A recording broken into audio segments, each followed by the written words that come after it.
Hi, you guys, and welcome back to the In Her Own World podcast. Excuse me, leaning this way until the sun chills out because if I sit where I would normally sit, this is what we're working with.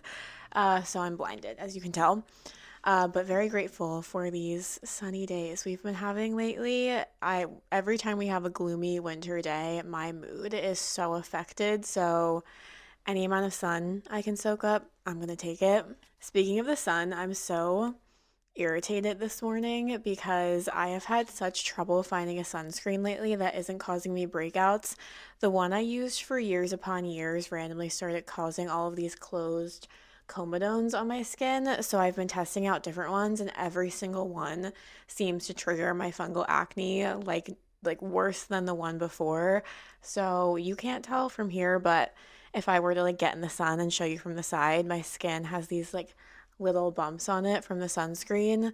So I just ordered yet another one to test out and give my skin a break from this one. Really off topic, but I will let you guys know how my sunscreen journey goes if you're interested. Another thing on my mind before we get into today's topic, you guys, I have been listening to Julia Fox's memoir called Down the Drain, and holy shit, if you have not listened to it or read it, please go do so. I highly recommend listening to autobiographies whenever the author narrates it themselves because it is so fun to listen to someone's story with their voice, especially if their voice is kind of iconic, like Julia Fox's. Her voice is very distinct.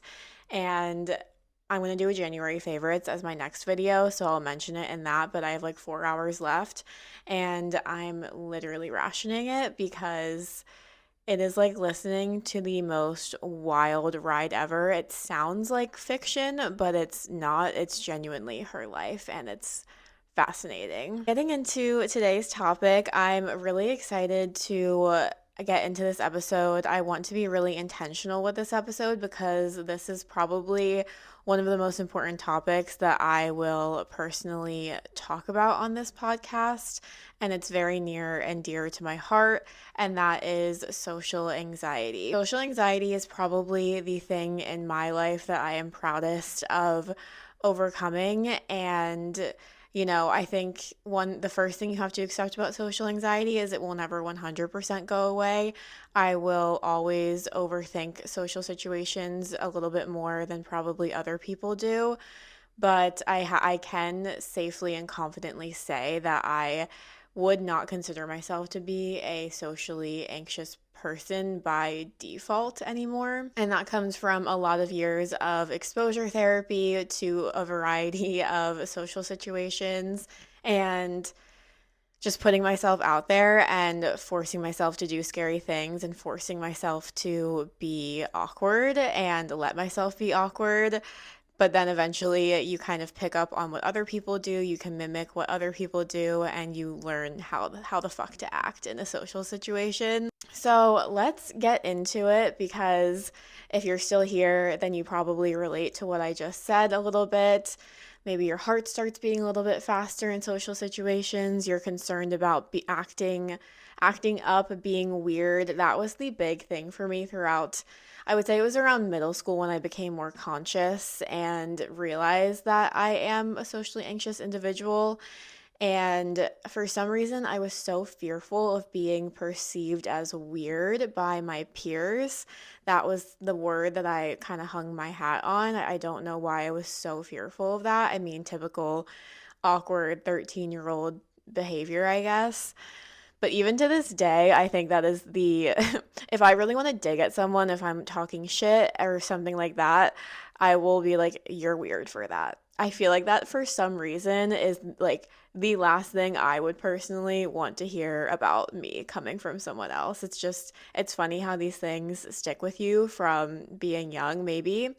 I feel like my brother used to say that to me. Maybe that was his dig at me, and it comes from something like that. Typical older brother behavior, I guess. But I'm basically just gonna kind of tell you guys my story about how I really got to this point at age 25 now of truly feeling like I have overcome my social anxiety and kind of illustrate my tips and tricks for getting over it through the past like decade of my life, I would say, or even more than a decade.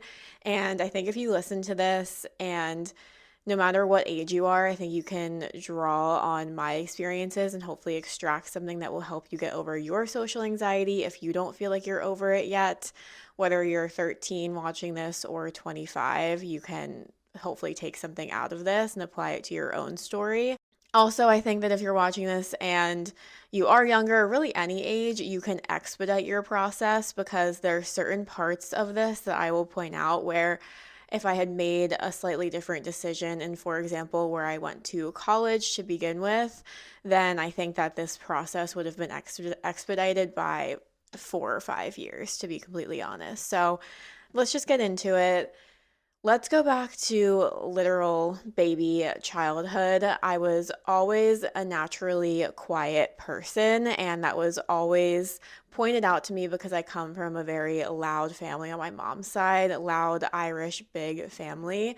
So it was never a question to me that I was just a quiet kid. Even as a newborn, when I was put into daycare, the reports back on me would be like, yeah, she did really well, but she really doesn't make noise to like a concerning degree. And that was only at daycare, which is interesting. At home, apparently I was like not the best baby. I was a bit of a nightmare for my parents. So interesting. It really always seemed to be in external social places that I would like clam up. Or around my big family, as much as I love my family and feel comfortable around my extended family.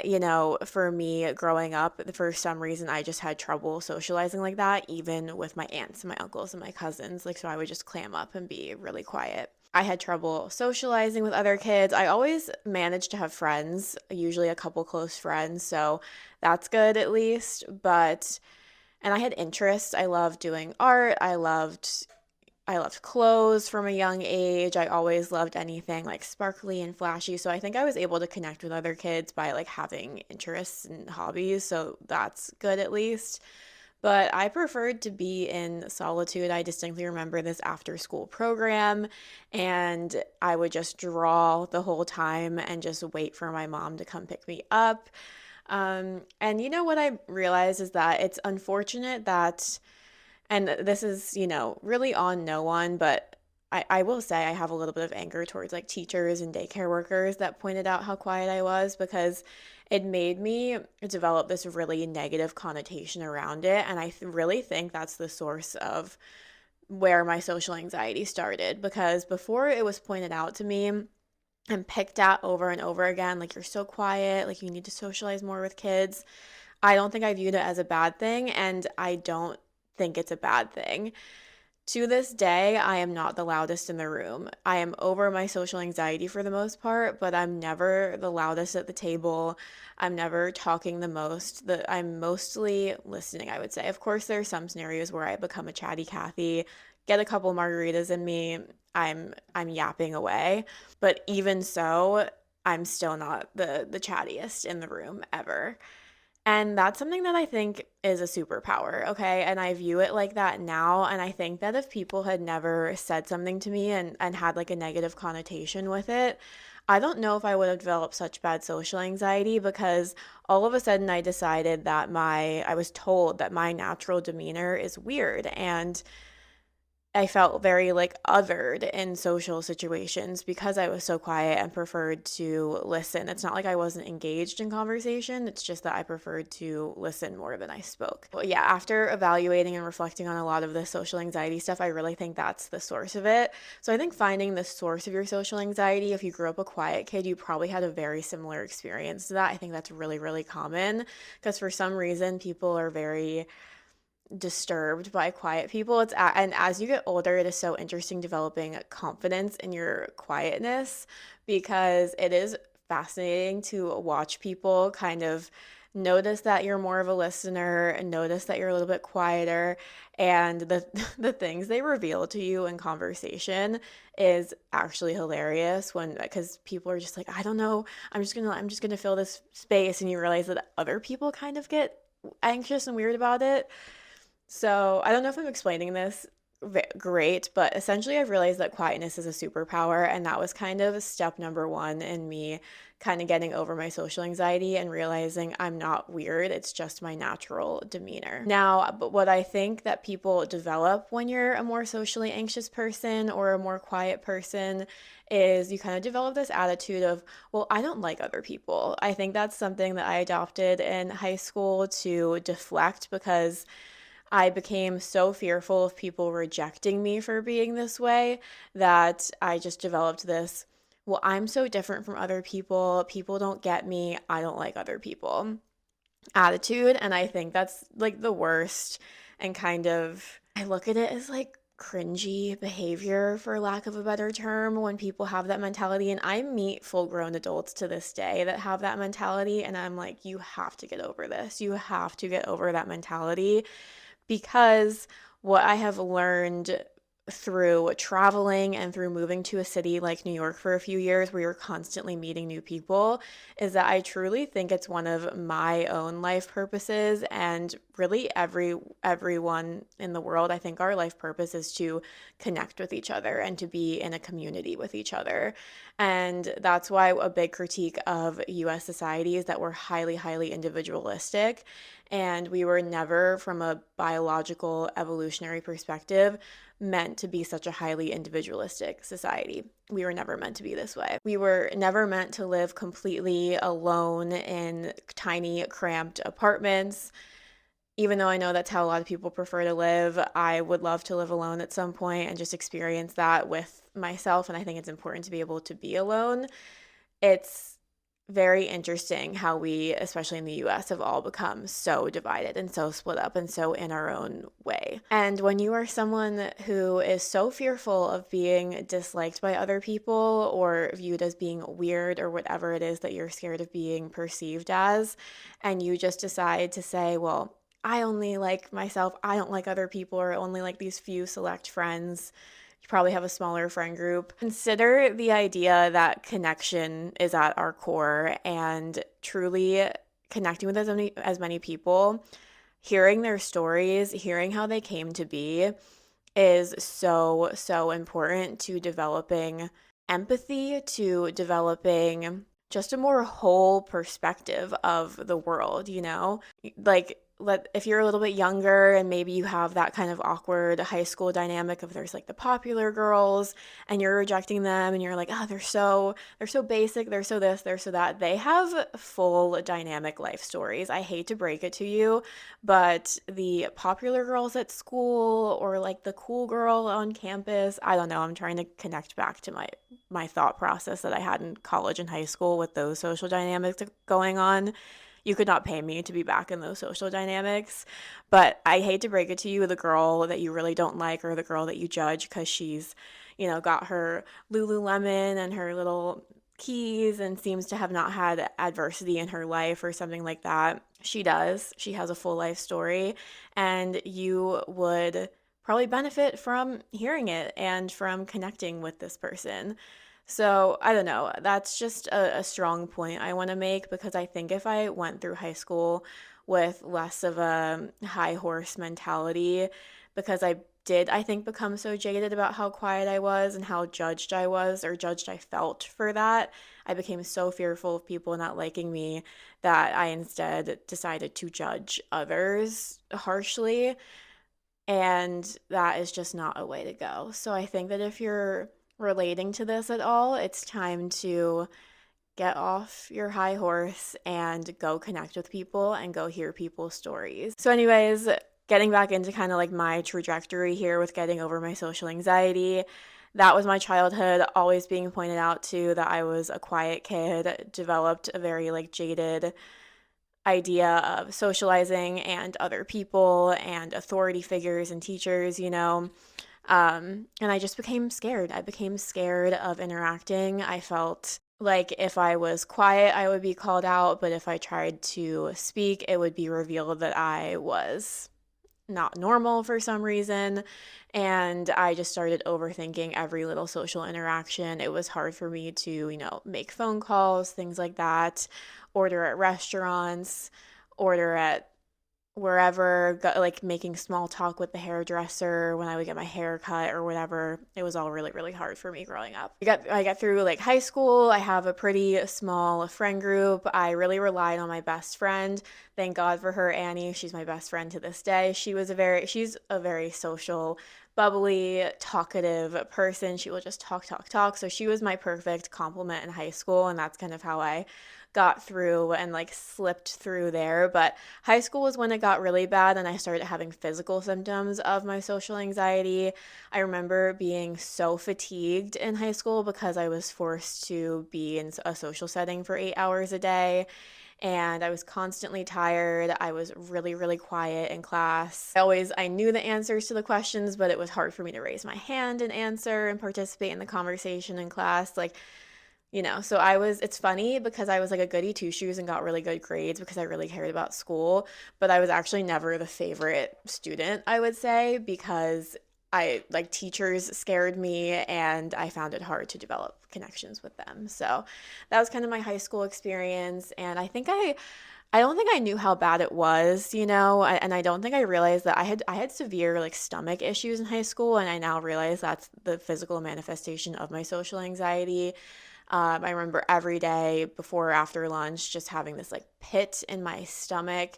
It was just really hard for me to digest food. And then I developed a fear of like throwing up at school.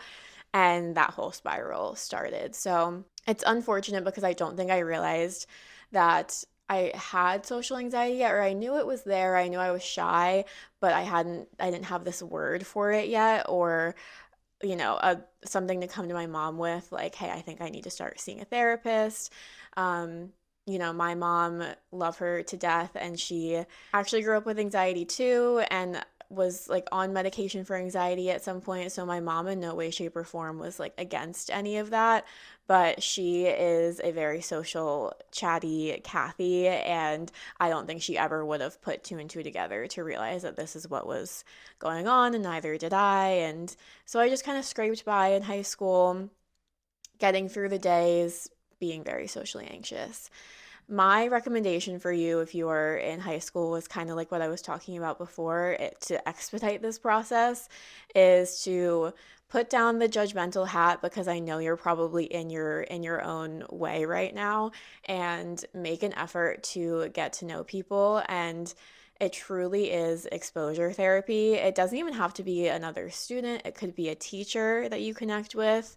Maybe start hanging out in their classroom for like lunch one day a week or something like that, and just do something socially that scares you.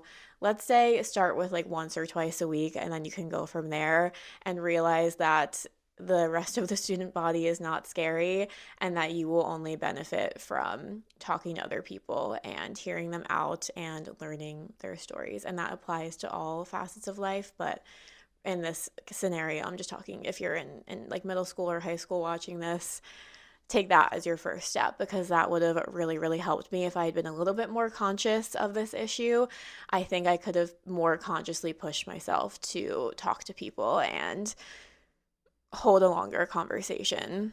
And it really is just practice, practice, practice. Look at what your most social friends are doing, or the most social people that in your school are doing, and you can just kind of, in a way, mimic their behaviors. I don't mean directly copying people, but as humans, we mimic others. That's how we learn. And if you can just watch your more social friends in action, you can slowly but surely kind of start to mimic those behaviors and make them your own and go from there. That's kind of what I've realized over the years I've subconsciously done, is I've just started kind of mimicking the behaviors of my social bubbly friends. Fast forward to college, of course, this is going to be a very anxiety provoking time for everyone. Honestly, everyone is concerned with making friends and making it look like they have friends and that they're adjusting so well to college, and that is a universal experience, social anxiety or not, I find. But of course, if you have social anxiety, the transition to college is so fucking scary. I can't even put words to it. Again, you could not pay me to go back to my little 18-year-old self that was so nervous. And I remember my parents dropping me off, and I cried when they left. Oh my God, it was, it was awful for me at the time. And it's just, I wish I could go back to her and look at her and be like, this is not scary. This is the start of your independent life. And this is the start of you getting over this. You will be just fine. And you will be if you're watching this and you're going to college soon. But something I quickly did in college was definitely I developed an alcohol dependence. I was a goody two shoes all throughout high school. I didn't really indulge in any substances or anything. Again, I was so quiet, so I didn't have a ton of friends. I wasn't at the parties where I would have been exposed to those things. So college was really where that started because obviously everyone's invited to the party, especially as fresh meat, if you want to, again, for lack of a better term. Everyone's invited to the party. I was doing my best to make friends with my roommates and the girls in my classes. And surprisingly, I did develop a pretty decently sized little like friend group starting off freshman year. And yeah, but again, I was so anxious. And once I discovered that a few shots of vodka could get me chatting away, that didn't stop for most of college. For the preceding 4 years, I was blacking out most weekends pretty intentionally because I think it was just easier for me to get this liquid courage to be able to participate in conversations the way I always wanted to and connect with other people in the way I always wanted to. It was easier for me to talk to guys. So I definitely developed this like social dependence on alcohol. Um, and I wouldn't recommend doing that if you're watching this and you're in college. I would evaluate that relationship with alcohol and evaluate how you're using it and why you're using it the way you are. I think it's important to go balls to the wall, have fucking fun in college, okay? I'm not necessarily saying go sober or anything like that. And obviously, I'm not promoting underage drinking, but we all know what happens when you go to college, okay? I'm sorry. It just is what it is. But if you are listening to this and you're like, damn, that's definitely what I do, maybe just try a sober night or try a night of maybe laying off the shots and just sipping on a beer or like a White Claw or something like that and see where just like a light buzz can get you because my health declined. I look at pictures for myself and oh boy, I definitely gained the freshman 15 or really it was sophomore year where I think my drinking was the heaviest. It was more like the sophomore 15 to 20 pounds. I was just bloated in the face, like because I was blacking out 2 to 3 nights a week. Okay, we would go Thursday, Friday, Saturday, at least Friday and Saturday. Again, I just look back on that, and what I will say about alcohol is it did show me over time you can act this way. You can contribute to the conversation in the way you want to. You can walk right up to guys you think are cute and flirt with them, and the world will not explode. Even if it doesn't go well, even if what you say is not received perfectly well, the world will not explode and your friends will not leave you. People will not think you're weird necessarily. So I will say, in a way, the little liquid courage you get from alcohol did kind of help to teach me that I could go about my days in the way I want to and not be perceived negatively or in a weird way. So, in a small way, alcohol did help me with that, but obviously I took it way too far to the end of the scale where I was blacking out. No one needs to be blacking out from alcohol. It's not safe. It's not cute. That's when you do start doing weird shit that you're gonna wake up and your friends are gonna be like, hey, listen, love you to death, but you can't get like that again. You said this to Johnny and you said this to you know what I mean? And that's never a cute look, of course. So just evaluate your relationship with alcohol. If you're using it as a social crutch, I understand that's exactly what I did. But I'm just saying that, if you're getting past the little bit of liquid courage stage and you're getting into the alcohol dependent stage, pull yourself back and just let alcohol do its job and just lower your inhibitions a little bit so you can just stir the pot a little, socialize a little more than normal, and you can leave it at that. And I think something that's great about Gen Z right now is there does seem to be a big movement towards less drinking or lighter drinking. So I think that's maybe something that's already ingrained in college students' minds. I don't know. I graduated a few years ago now, so I don't quite know what the energy is amongst college students at the moment. But yeah, have your fun. You're young, do your thing. But please, for the love of God, if you have social anxiety, try your best not to develop alcohol dependence, because that's exactly what I did. So, getting into the juicy part of my experience where I really started making actual strides with getting over my social anxiety. So, flash forward to sophomore year summer going into junior year. I had always wanted to travel, but I was too scared shitless to do it by myself. And I said to myself, you know what, I'm going to do this program for a month in Italy. I was too scared to do a full semester abroad. That would be my first recommendation, is do a full semester abroad, okay? I can This month-long Italy trip truly changed my social trajectory for the rest of my life. And I know that's so annoying to be like, Italy changed me or study abroad changed me, but it really did in a short 4 weeks. So I can only imagine what a full like 6 month-ish semester abroad would have done for me in terms of getting over my social anxiety. It probably would have cured me, to be honest. So that's my first recommendation. If you have the itch to travel, please, please, please do a full semester abroad and not just like a little summer program like I did. But everything happens for a reason. I'm still closely connected to the people I met in that month-long program. I travel all the time with my friend Sabrina that I met through that. I just visited my friend Joanne from that trip in Vegas. So, everything happens for a reason. But this trip was a big, big push for me. I remember getting to my hotel room, and there was just two strangers in the room that I was sharing it with, and I just remember going into the bathroom and sobbing and wishing my mom was there and feeling so uncomfortable. And that truly is the thing that will get you over your social anxiety, is exposure therapy, intentionally making yourself uncomfortable. I knew that this trip was going to go that way, and I did it anyways. Okay, so feel the fear and do it anyways. That is the only way you're going to get past this. So the first couple of days, I was really just focused on like surviving and not crying and not being sad that my mom was not with me. Oh my God, I was so attached to my family at this time.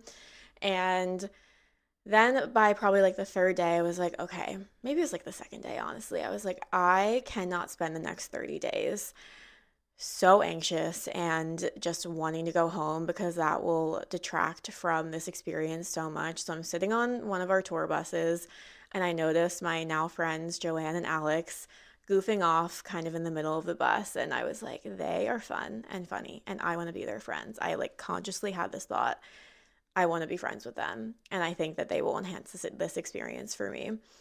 So I was like, okay, Shannon, you're gonna insert yourself into this conversation.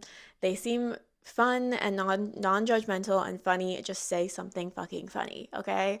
And I did. That's exactly what I did. And they laughed, and I was received well. And from that moment, the three of us, plus my friend Sabrina, the four of us, were attached at the hip for this entire trip. And it took that one conscious moment of inserting myself into the little dynamic they had already built with themselves. And it changed the whole trip for me. And it made me realize that I can do that over and over and over again with different people. And I'm bound to find people that I will connect with, and that the whatever I say will hit with. And if I had just learned that a little bit earlier, learned that in high school, maybe saw some girls talking in art class and been like, I really want to be their friend, and inserted myself into the conversation, I could have done that way, way earlier. It was being in fight or flight on a study abroad program that finally got me there, but definitely could have been something that I did earlier. So hopefully hearing this, you are inspired to go do that in just your regular day-to-day life. And maybe you don't even have to go to a whole other country to do it. But truly, if you have the funds and the opportunity and the privilege to go study abroad for a full semester, because I absolutely could have done that if I wasn't too scared of it, please, please do that. If it scares the shit out of you, the more it scares the shit out of you, the better, okay? And at the end of the day, I know right now at age like 19 or 20, 6 months sounds like the longest amount of time ever.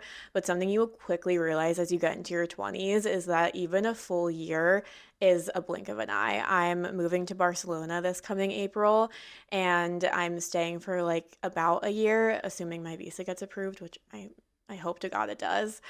But just being there for 1 year sounds so short to me, like not enough time. So I'm already talking about applying for the 2 year extension on the visa because I'm like, how can I do everything I need to do in a year? So I know 6 months sounds like a lifetime, but it's really, it's a blink of an eye. Actually, another thing I kind of skipped over that really helped me, and again, hate to be like this, but I did sorority recruitment my sophomore year. And I remember so distinctly the first round with the first sorority tanking. I was so fucking anxious and I lost my voice somehow immediately. That's how anxious I was. And I was talking to this girl and stuttering over my words. Oh my God, that is such a unfortunate a side effect of my social anxiety. I will stutter if I am nervous in a conversation, or I used to. It hasn't happened in a long time, thank God. I will stutter. And so I was stuttering over my words and it went so poorly. And I was this close to just walking myself back to my dorm and dropping out of recruitment. Thank God I stayed. Thank God I had a friend who encouraged me to stay. And I think sorority recruitment is where I learned how to small talk genuinely. So, another tip if you're in college and you're thinking about doing sorority recruitment, do it. Even if you don't end up, joining the sorority or it's too expensive or this, that, or the other, do it, meet people. That I think is where I got my first my intro class to being able to small talk, because small talk does not come naturally to me. It's a force, or it was at the time. And by the end of recruitment, I felt like I could walk up to anyone in that room and strike up a conversation by just literally saying, "Where are you from?" Okay, so those were the two big college things that I would recommend doing to expose yourself to some heavy, heavy socializing, sorority recruitment, sorry, and studying abroad for a full semester, ideally. Both of those things will get you so far and force you to learn small talk, learn how to connect with people, and and I think studying abroad specifically really teaches you about connection and other people's stories, because you're also interacting with foreign people probably for consistently, probably for one of the first times in your life, and navigating a new culture and culture shock, and that is very, very valuable. So I come back from that summertime in Italy and I have this new little fire under my ass to take what I learned there and apply it to school. And it did become easier for me to socialize when I got back. It became easier for me to talk to guys. I kind of had my first love of sorts around this time. It's hard for me to view it as love now, but at the time, that is how I viewed it. I also started evaluating my relationship more with alcohol around this time and realizing I did have a bit of a dependence on it. I realized that when I came back, and I remember going out with a group of people that I actually didn't know that well, and I pushed myself to do that because of what I learned in Italy. But I did end up using alcohol as a major crutch on that night out. I ended up blacking out and waking up feeling really, really embarrassed. So that's kind of where I started my journey with evaluating my relationship with alcohol. And you have to make those messy mistakes, unfortunately, sometimes to learn these things, and there's no shame in that. And then in my junior year of college, 2020, second semester, that is in fact when COVID hit. So I was kind of forced back into hermit mode, which of course, with my natural demeanor being very hermity, wasn't mad about it. And I will say, COVID, of course, kind of put a pause on me making strides socially and learning how to just best interact with people and not be as anxious about it. But I am very grateful for COVID to some degree, because it is what changed my health overall. So COVID is when I finally actually realized, wow, I I didn't drink at all over COVID because I was just at home for like 5 or 6 months and not going to parties, not socializing like that. The only people I was seeing were my family and my best friend. And I didn't drink like a drop of alcohol that entire time. And the level of like health I feel like I reached, like mental health and clarity I reached from not drinking for that long, I was like, I can never go back to the way things were earlier in college. Like, I will never, ever use alcohol as that much of a crutch again. That's not to say I haven't had my messy nights since then, but I've had many sober eras, and now I'm confident like I can do anything sober and have a good time.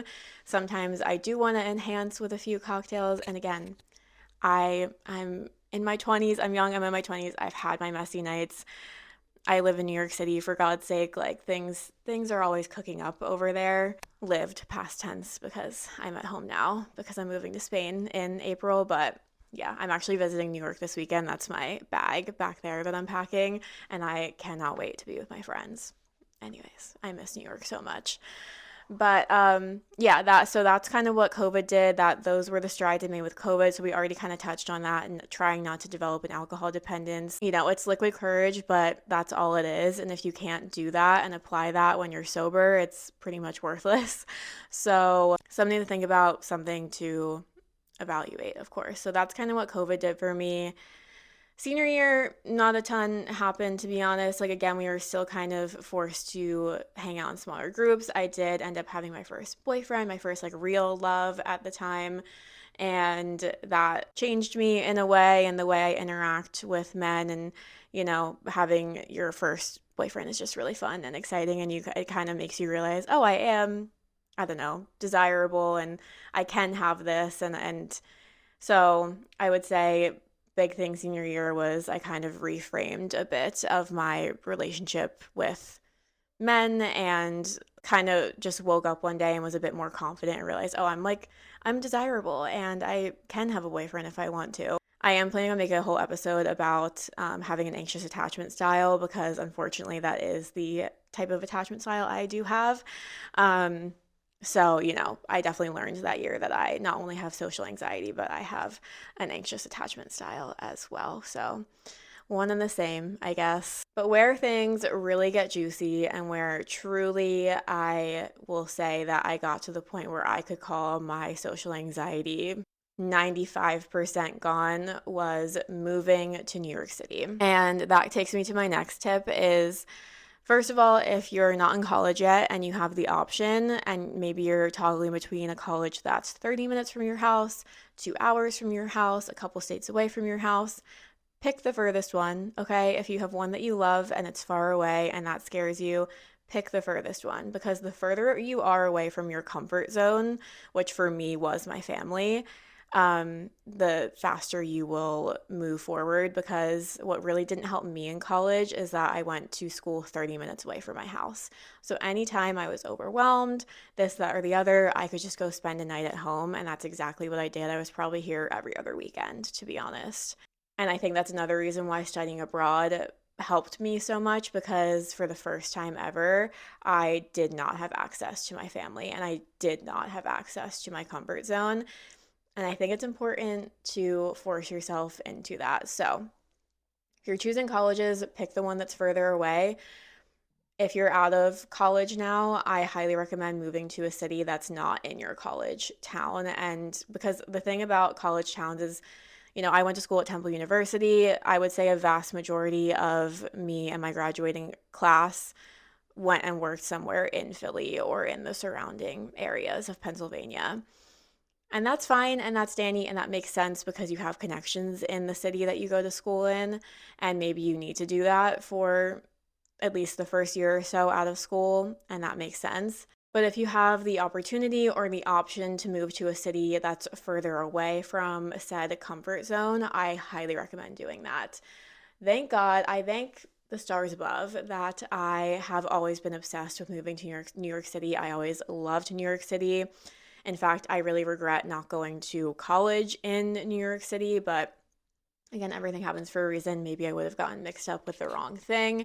But again, I was too scared to be just 2 hours away from my parents. New York is not even that far from Philly. It's an hour and a half by train, and I was too scared to be that far away from my parents. So that's like how attached I was to this comfort zone. Anyways, yes.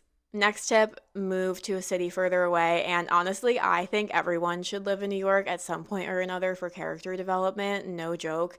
I mean it's the only city I've lived in post grad, so I'll let you guys know after living in another city finally in Barcelona if I feel like this could apply to any city, but it definitely applies to New York. New York will literally highlight every single flaw that you have, and not only that, it will force you to work on it and fix it. So I got to New York happy go lucky, and I remember like the first night in my apartment, my roommates, who I were technically random roommates from this Facebook group, they invited all of these friends over because they went to Penn State, and New York is crawling with Penn State people. It's crazy. So all of these like Penn Staters are in my apartment, and I think that was the moment I realized, oh shit, like I have a full year of people being in my apartment every weekend. I have a full year of trying to make friends. And I was like, I gotta buck up and I gotta do exactly what I did on that bus in Italy and strike up conversations with people and show my personality and insert myself into conversations, or else I'm literally not going to make it in this city. And that is exactly what I did. New York, and I think really probably any city, it's just going to be the definition of exposure therapy. I, to this day, am meeting new people every single weekend when I'm in New York. I was just there a couple weeks ago for New Year's Day. I met like 3 new girls at a brunch I went to. I'm sure I'll manage this weekend that I'm going to meet new friends. It's crazy because all it takes is 1 or 2 people to web out into such a network of people in that city. So I had off the bat, I had my 2 roommates moving in and then a girl that I had met through TikTok. Okay, those were like the 3 people. And my entire network of friends 3 years later, which I would say consists of, I can't even count how many people, they literally all come from those 3 sources. Okay. So it just takes 1 or 2 people willing to introduce you to others, to bring you around others, to truly create this massive network of people. So if you're scared about moving to a new city that's far away from you, literally don't be, because you can meet one person and it could be a distant connection, someone that you weren't even that close with in college, but they happen to be moving to the same city. It could be someone you meet through social media or TikTok, and it will just you will be shocked by how that can web into so many people. And that is really where I crossed the line of getting over my social anxiety kind of once and for all, because rather than it being these one-off experiences like sorority recruitment or studying abroad for a pretty short amount of time, I became forced every single weekend to socialize and to recognize when I think someone is cool and is someone that I want in my life, and to do my best to stay connected with them and make an effort to see them. Because that's the other thing about being an adult, a working adult, is truly you're like choosing to be around the people that you're around. In college, if you're in a sorority, you're forced into, not forced, hopefully you want to go, but you're constantly around these girls because there's events planned for you.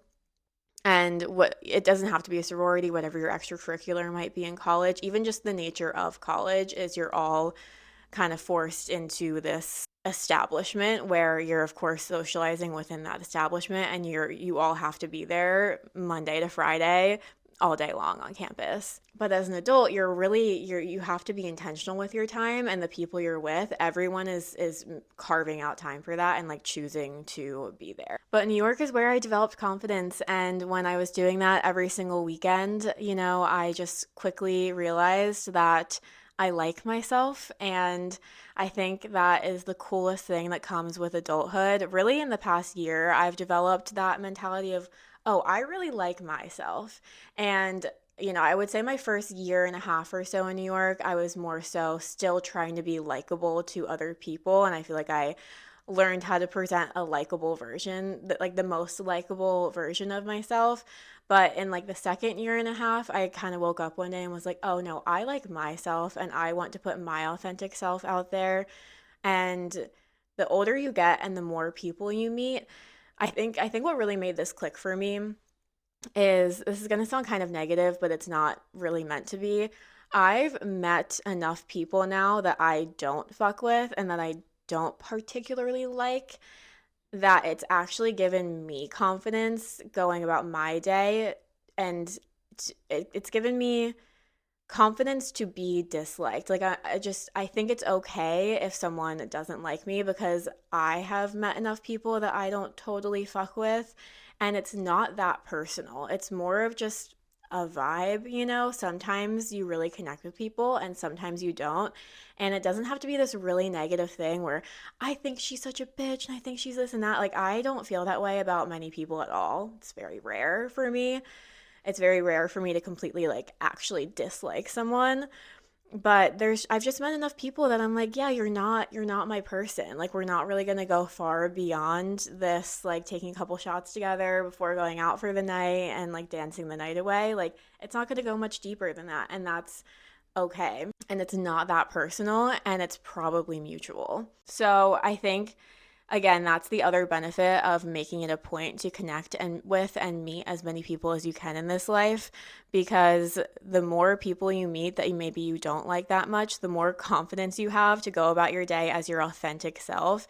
And if someone doesn't really like you that much, who the fuck cares? Because A, it's probably not that personal, and B, if you like yourself and you're presenting your authentic self, then it's good. Because if everyone liked you that you met, you're probably not getting off a very authentic version of you. I feel like I could make a whole episode on confidence, but I want to wait a little bit because it is kind of newer to me in the past year or so, that I actually feel like a pretty confident person overall. But I will say, what I think kind of really drew that line and made me realize I like myself and I'm a confident person, is taking the emphasis off what I look like. Because when I say I'm confident, I'm not saying that I think I'm like the prettiest in the room or the hottest in the room. And I think people misconstrue that. When you realize confidence doesn't actually come from those things, because I have met stunningly, objectively gorgeous people who are the least confident people I know, and they ruin their lives because of it. I have watched people spiral because they don't like themselves. I have watched myself spiral when I don't like myself very much in those phases of my life. For example, in college, when I was heavily drinking and not taking care of my health, I did not have confidence in myself whatsoever, physically or mentally, and I spiraled because of it. And realizing that confidence comes from following through on promises you make to yourself, having hobbies, having interests, and being able to expand on and talk about those hobbies and interests. And remember that interesting people are interested. And by that, I mean that they're asking other people questions, they're probing people. That is something I'm working on, is asking my friends when I'm in conversations with them more questions to get more out of them and learn more about them. And a little fun psychological hack is, the more someone else is talking in a conversation you're having with them, the more they're going to leave that conversation having positive thoughts about you, because they just got to talk about themselves for half an hour, mostly to you. So that's another like superpower, again, of like being quiet and getting people talking more, is they actually end up leaving those conversations with a more positive perception of you, because you were asking them questions about themselves and they got to talk about themselves for like 30 minutes. That's just like a funny little psychological thing that us humans have that is kind of fun to take advantage of sometimes. But yes, I think if you consider yourself a trustworthy, interesting person who has like your own individual interests and hobbies, that is truly what will create confidence in yourself and in your soul and in your life. It's really more of like a mental thing and like what you're doing day to day. And confidence, it's just hilarious. So many people think when someone says they're confident, they're like, I think I'm the hottest person in the room. And it really is more like, no, am confident in myself as a person. I think being confident in your morals and what you believe in and what you stand for is another element of this. And having strong morals and caring about the world and caring about who the fuck is president and voicing those opinions, it's so it's so important. It really is. Speaking of, I wanted to say this at the beginning of the video. Don't mistake the American flag for patriotism. It's just a cute vintage sweater. Not too happy with the state of America right now. The Cheeto is being inaugurated in less than a week now, and I'm so grateful to be getting the fuck out of this country in April. Sorry. Having interests, having hobbies, having opinions, being interested in other people, asking them questions, and being strong in your set of moral values, that is confidence, okay? Confidence is not the like having the shiniest hair or the perfect body or the perfect makeup, and that's not to say that I don't, doll myself up, obviously, and do my hair and put on cute outfits for a reason, of course. Like, it's for me, but like to some level, it's because I want to present a certain image to the world that matches how I feel inside. But you could be the prettiest girl in the room. You could look like fucking Kendall Jenner or Tyla or whatever. And I have met those girls before, and some of them exude the confidence that it seems like they should have, probably because they're happy with themselves internally. And I have met girls like that who do not exude that whatsoever. So I think making the connection between confidence and your internal space is a game changer when you realize that confidence is not actually connected to your external space. But the cool thing is that the better you feel on the inside, the more you glow on the outside from like an energy perspective. I am such a believer in energy, and the nights where I kind of walk into the room, it might not even be like I might not even look my best. Maybe my hair is greasier than normal. I don't really like my outfit that much, but like I'm really feeling good that night, and I've gotten a lot done that week, and I've had great conversations with my friends that night, and I'm working on my hobbies, and I'm doing well at work. That's when I walk into a room, into a bar, into a party, and am approached by the most people and end up having the best conversations because I internally feel good, even if externally I'm not at like my 100%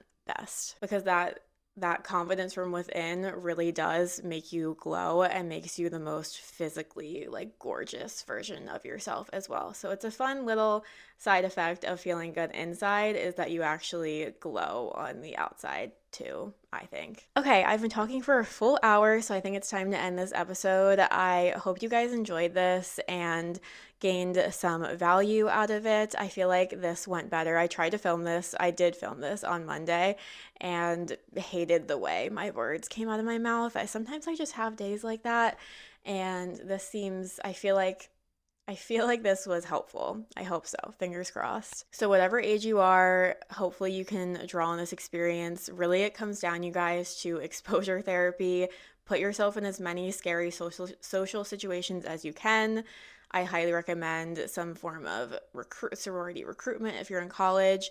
And if that's not an option for you, definitely traveling. Traveling will just force you into socializing, traveling alone, okay? Like definitely go stay in hostels. Hostels are actually so much fun, you guys. That I learned that this past year. I stayed in a really fun hostel in Barcelona, and I did it the summer before too. I stayed in one in Athens, and yeah, hostels are really, really fun. So if you're an adult watching this, that's definitely something to consider. And that's all. I'm going to link below some resources actually to donate to for the LA fires because that is super relevant when I'm filming this and will continue to be as LA rebuilds, of course. So I'm going to link below a big Google Doc with a bunch of donation resources and different ways you can donate and help out people over in LA because I can say for sure from the East Coast right now, I feel pretty helpless over there. But you can definitely, donate, and I think there's ways to actually send clothes and things over there right now. So yes, I will link that below. I love you all so, so much. Thank you for joining me today, and I will see you guys next week. Bye.